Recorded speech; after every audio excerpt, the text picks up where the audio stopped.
You were never supposed to hear this.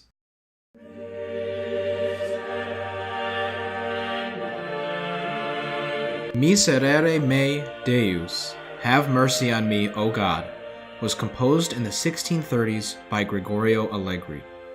It was composed specifically to be performed only once a year, inside the Vatican during Holy Week.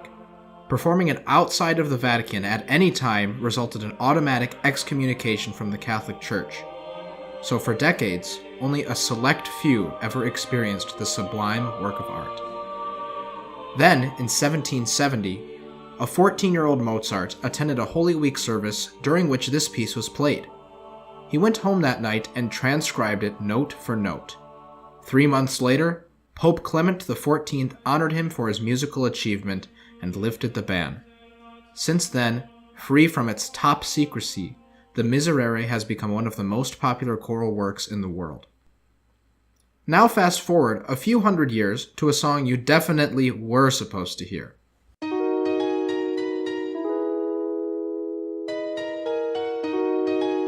Blueface, baby.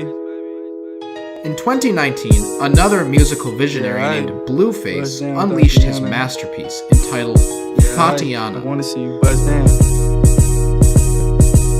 This work of genius quickly rose to number 8 on the Billboard charts and has surely cemented itself in our cultural memory for generations to come. One can imagine the joy of attending a wedding in 50, or to use Allegri's timescale, 400 years, and hearing Blueface's dulcet tones ringing through the hall. So, why am I playing these for you? I recently watched a series of lectures by one Paul Cantor, a professor at the University of Virginia. In the lectures, Cantor made the case that art produced in a market is superior to art produced in other ways, especially via government funding. Let's listen to those two pieces again.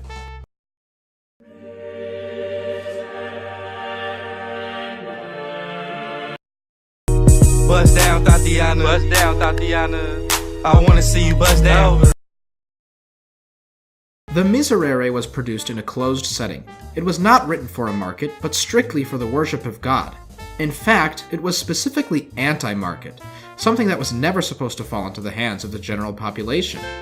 It took one of the greatest geniuses in history to draw it out of its clandestine setting and expose it to the world. Thotiana, on the other hand, was designed specifically with the market in mind. It capitalizes on popular trends and taps established stars, like Cardi B, in order to maximize playtime. And it clearly worked. The market devoured it, and remixes of Thotiana are coming out all the time, to market acclaim. Does this mean Thotiana is artistically superior to the Miserere? No. In fact, most popular music out today is not artistically superior to the Miserere. This also holds true for popular music in, say, the 1940s when swing bands ruled the nation. Their music was largely vanilla and uninteresting, but people liked it, and so they bought it. But that didn't make it good, any more than any 21st century rappers or singer-songwriters' massive streaming numbers make their music good. Today's popular musical and cinematic and theatrical and artistic landscapes present a few problems for Professor Cantor then. Does he really think today's popular music is objectively great, artistically speaking? Is the market correct in deciding that, forgive the cliché, Justin Bieber's Baby is superior to Snarky Puppy's We Like It Here, or that In the Mood is a better jazz song than A Love Supreme? My point is twofold. First, that the market's record on producing great art is mixed at best. And second, that if presented with the music that today's market deems good, Cantor would no longer accept his argument. Rather, he makes his argument based on the fact that the greatest art produced by past markets has been art he likes.